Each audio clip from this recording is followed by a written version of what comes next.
Hey y'all, it's Lauren, And I'm Grace. and today we're going to be doing the Q&A part 2, where I ask Grace the questions. Sorry, words are difficult. All right, so you want to just jump on in? Sure. All right, so first off, I'm getting to know Grace just as much as y'all are getting to know Grace, so this will be kind of fun. I don't know the answers to the questions, and honestly, I don't really remember most of the questions I even have for her, so we will see how this goes. Buckle up. So, for question number 1, kind of fun and silly, where did your love for hats come from? Okay, so I love wearing hats. I love wearing hats that are like vibrant or top hats, any kind of hat. My favorite artist is Erykah Badu. Erykah Badu is a famous neo soul R&B singer, and she's actually from Dallas, where I live, originally. But I always loved her eccentric style. You know, I love the big rings, the eccentric style of clothing with a little bit of that bohemian flair. I've always loved her style. So I just love the whole thing about having big hair and a big hat as a statement piece. So yeah, that's where that comes from. Okay. So get me a hat for my birthday. I got you. All right, another kind of silly, fun one. Do you remember your first kiss? Yes. All right, must tell. It was a little boy from across the street when I was growing up in Denton.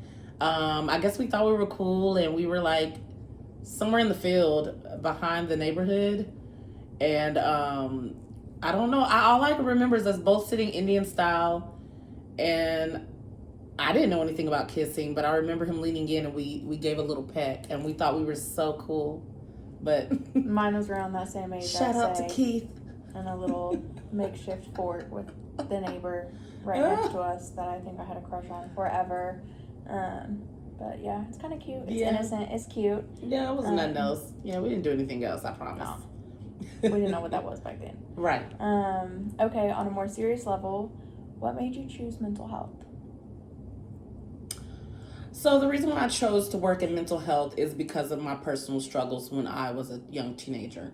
I experienced some trauma when I was around the age of 13, 14. I guess I thought it was 13, but I think it was more like 14, 15. Very traumatic, and it's kind of like my life just went downhill from there. Like I went from being this very innocent child to being a kid that just was trying to find love and acceptance everywhere, and it led me down a dark path. And got into a lot of trouble. You know, I come from a great, amazing family. My siblings didn't go through what I went through at all. Like, at all. But I just was continuing to run from something, and literally realized now that I was running from myself. And once I got into enough trouble to where I was forced to kind of get some help, I saw beauty in life again. I saw, I just felt like, oh, there's a reason for all of this now. Like, there's a purpose. And so I decided that I wanted to help people who went through, help young people to not only avoid what I went through when I was in those dark spaces, but just kind of help them learn how to love themselves, and that you don't have to do things to fit in. Like, you can be yourself. So, yeah, I guess, yeah, it's personal experience. Yeah. Aww, I love that. Yeah. All right. What world event is currently affecting you the most? So, as a lot of people may know, there's a lot of things that are happening in the news. There's a lot of young black men that are, coming up dead or ending up in jail. And listen, we don't need anyone getting in the comments saying somebody deserves something, or this is not what we're doing. We're not doing politics. I'm a black woman who has a young adult black son who is a good kid. And these things affect me because my son is black. And every time I see these things happen to these kids, I think of my son. Absolutely. And so what I'm doing is trying to advocate for, on other platforms, I'm very verbal about those things. and I don't pass judgment too quickly. I don't believe, and I don't hate people of other races. That's not what it is at all. But I believe that justice should always be served, and I believe that if you care about your people, if it's something that affects you in the heart, that you should do your part in saying something about it, and helping trying to just unite your own race more than ever. Because at the end of the day, it doesn't matter what anyone says. Race is a part of it. Right. It's always going to be a part of it. Absolutely. Yeah. All right. Thank you for asking me that. Of course. On a lighter note, strict or relaxed parents? So, I will say this. I am a preacher and professor's daughter. My parents were strict. If you ask me, they were strict. If you ask my siblings, I don't know. Because my siblings didn't really try to get away with or do the things that I wanted to do. But there were like simple things that I wanted to do, like go to the skating rink or go to a slumber party. And the answer was always no, no, no. We don't know them, no. And I got annoyed with all of those things. But fast forward to now, like I gave my parents some pushback a lot. I guess you can call me an advocator. And my parents, they kind of let off of me about maybe like 5-10 years ago. And being the age that I am, y'all, that's not young. So I think my parents kind of gave up on continuing to try to shelter me, but I guess it was needed for me more than my siblings. But yeah, they were strict. They were pretty strict. Okay. Yeah. My parents were strict also, so we relate on that level. All right. What would you say brings you the most joy? What brings me the most joy is music. Okay. And I know some people just say that. I grew up playing the violin, so I had an ear for certain types of music. I was classically trained and all my life. And then I became really big on lyrics because I used to write a lot when I was little. That's cool. I actually wrote a book when I was like, I don't know, I have to ask my dad, but I think I was like 5 or 6. I wrote a book about an alien in a chair. He can't find the evidence of it anymore, but yeah, I wrote a story about an alien in a chair, and I love listening to music that changes your perspective on something. It makes you want to do something different with your life. Music like that. Yeah. I don't too much listen. Now, I do have my moments where I listen to my little ratchet stuff, my little 3 6 Mafia. Mm-hmm. Yeah, I love me some 3 6 Mafia. I'm always going to love them. But music literally brings out those emotions that need to come out for me. And sometimes I just need to listen to something to make me cry. And listen to it on repeat. Yep. And I feel so much better when it's over with. It's like, who needs to see a therapist now? Yeah. This song helped me. So yeah, that brings the most joy. I also love music. And I love when there's, hidden messages and you can feel the pain or the hurt in music. Personally, for me, one of my favorites, he is my favorite, like it's basically my whole playlist, is NF. I feel like he has a lot of pain in his music, and it's just very relatable. It's very understanding. It's very real. I like when music, you can tell it's real and the person has, experienced it and is telling it from the heart. And I think that's why I love NF. In NF, it's like the letter N, the letter F. Yes. Okay, I think I've seen that somewhere, but I haven't seen the artist. Okay, he's my favorite. Shout out to NF. If you ever see this, I'm your #1 fan, and I have all your songs memorized, by the way. And 3 6 Mafia. When I get my next degree next year, I would like for y'all to come and perform, or just come take pictures with me. I'll send a DM. I got you. Okay. When would you say your life plan started taking a different turn? That's a heavy one. Yeah. When did a different turn? I would say, well, my life plans. Mm-hmm. Are we talking about like once I was already an adult? I mean, I feel like that is the more adequate question to ask, because we have dreams as children and teens. But when you become an adult, that's when you start truly planning your life and what you want it to look like, and can actually shape it into looking like. So I'd say maybe young adult. Mm-hmm. I would say maybe around the age of 19. Okay. I would say around the age of 19. It was after high school. I had moved from Denton to Fort Worth because I was making too many poor decisions in Denton. Okay. And so my parents kind of forced me to move to Fort Worth, where they had moved to, because my father was a professor out in Fort Worth. And I was just looking for trouble. I was bored. I needed some action. I needed energy. And I just got myself involved with like the wrong people. And, that's how I developed my street smarts. I learned the hard way sometimes. Sometimes I had to get in some really bad situations and people have to help me, be like, hey, Grace, no, you don't do that when this happens. So I appreciate learning those things. I just wish I hadn't learned them the hard way. But I would say that's around when, like 19 and up, like it just got worse and worse. I really didn't get help and recognize that I had a real problem until like my mid to late 20s. Okay. So yeah. And I think that's, mid to late 20s is when, the brain is fully developed. Men and women's brains develop at different times. Probably makes a lot of sense, y'all. Because they stupid. Oh, did I say that out loud? I'm sorry. Here and there, we'll see. Maybe it's situational. I don't know. All right. And then on a lighter note, I think I'm curious about this, and other viewers may be curious about this. Why did you become pescatarian? And for those who don't know, pescatarian is when you only eat fish, by the way. So I would have to mention why I became pescatarian before.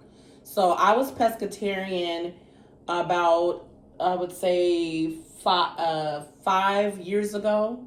Mm-hmm. And I did it because back then I was practicing to become a yoga instructor. Okay. And I wanted to be healthier. And I felt like eating, the heavy beef and burgers and things like that was kind of slowing down my energy and stuff like that. And so I went pescatarian. The problem is I was limited on the things that I would eat. Like I would eat like a tuna fish or, cheese and crackers. And then I just started shrinking and losing way too much weight on top of doing yoga already. So my body I was losing everything, and I have to be funny and say this, but I was losing everything that God gifted Black women with. The hips, everything was gone. So I freaked out, and so I started eating meat again because I did not know how to properly be a pescatarian. Okay. I didn't know where to get, the protein and all these things from. I mean, I knew where to get the protein from. The fish is the protein, but you know what I mean. Mm-hmm. Getting everything else that I needed to stay healthy, but not just... How to balance it. How to balance it, right. This time around, I became pescatarian again because, I've got high blood pressure. I'm 44, guys. So a lot of health issues over the last few years has affected me in a major way. And so because my doctor said I need to change this and change that, I was like, well, it sounds like I just need to be pescatarian again. But this time, do my research, look up recipes, find different things to do with fish. And if I don't feel like eating fish, if I'm fished out, find different things to do with vegetables. So sometimes I'll do like, what are they called? Black bean tacos, and mash the beans to where it has the texture of meat, or use mushrooms because it has the texture of meat. And that's really all I was missing. Now I've learned is the texture. And so now I'm good. I actually celebrated 4 months pescatarian yesterday, this time around. Yay! Yay me. I could never. I survive on chicken nuggets and mac and cheese. And I'm allergic to shellfish. Right. So, well, my mom was, and I just tell people I am because I don't like fish. And I'm fat, guys. I know people won't, but they're like, you're not fat, but I'm fat. Like, I need to lose some weight. I eat all the meats. I don't know where it goes. I don't know. Yeah, it's got to go. All right. Do you have any tattoos, and why did you get them? I do. So this one is the first one I got. This one says 100% normal. This is the first one I got. If you look at the 100, it has ombre all the colors of the rainbow. And you want me to tell them what it means? If you want to share. So this is when I came out of the closet. Not when I came out of the closet, but it's in representation of it. It was a representation of finally convincing my family members that it was not a phase. Okay. And where I'm at now in my life, I have been open to dating men and women again. You know, I have a son. I've been with men before. But at the time, I was not interested in men at all. 100%. I didn't start dating men again until, last year? Okay. Last year? Yeah. And that's not working out either, so back to the rainbow we go. This side, this arm, I got this because I've always wanted to complete my sleeves. I am not finished. I don't know what to put here yet. I don't want to put anything until I know. This arm, I'm doing like a word search of all of my favorite artists or bands that impacted my life. So real quick, this says Def Leppard. This says Erykah Badu, my favorite artist, of course. This says Alice in Chains. Yeah, grunge girl. And this says Stevie Nicks. I finally got to see her in concert a couple of years ago. That was monumental. And I also got to see all the other members of Fleetwood Mac, rest in peace, Christine McVie. And then this one says The Wall. This one's not finished, but you know what that is. That's Pink Floyd all day, every day. So one day I will finish, coloring in the prism. So eventually it'll just be a word search where you'll have to spend about an hour seeing all of the bands and artists on my arm. So it's exciting. That's pretty easy to talk to for an hour, so that'll be okay. Yeah, with the economy, I can't finish it yet. So we're just having 2-minute conversations right now. Yes, period. All right. What would you say was your worst relationship? You asked me a similar question, so I did. Mm-hmm. I did that. Mm-hmm. Can I take it back? Nope. Okay. How about this, if you want me to reword it? So what would you say was the main event or the main reason for your worst relationship? Whether was a trait or a situation that led the relationship to be monumental for you in a negative way. Okay, I can do this. The first worst relationship that I was in, and I didn't realize it was the worst. I thought ones before that, prior to that, were worse. The worst, right? Mm-hmm. The worst one I was in was someone I was engaged to that psychologically abused me. Oh, man. And I'm going to be honest with y'all. I've been in a lot of abusive relationships in my lifetime.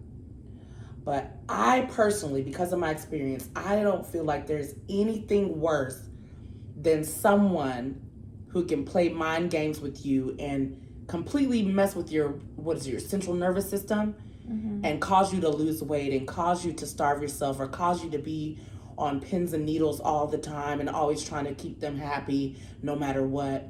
Once that mask slips, you can't help but try to do whatever it takes to make it better. And you don't even realize at the time that there's nothing you can do to make it better. No. And you're just killing yourself. It turns into a constant loop of self-sabotage. Yeah, that was the worst. That was when I first learned about narcissism. Yep, I agree. And I studied the crap out of narcissism after that. And I couldn't believe it, but it was completely accurate, 100%. And there's a little bit of comfort in finding out that that's what it was because I could not figure it out. Yeah. Absolutely. So, yeah. Woo. Well, thank you for sharing. I really appreciate that. Oh, I'm done? Yes, ma'am. Yay! Those were my questions. We tried to run through them a little quicker. But that's all my questions. Y'all stay tuned because the next video will be a little more heartfelt. Grace will be sharing with us a little bit more about what she went through and her kind of story growing up and, her struggles throughout life. And being more vulnerable with us. And so y'all stay tuned for next episode because I cannot wait to hear all about Grace because I don't even know. I think even maybe the surface of what all you've been through. So I think it'll be fun for y'all to learn more about Grace and to know and realize that, okay, she's coming from such a place of experience. So, and just remember to always let's cut the BS. Bye. Bye.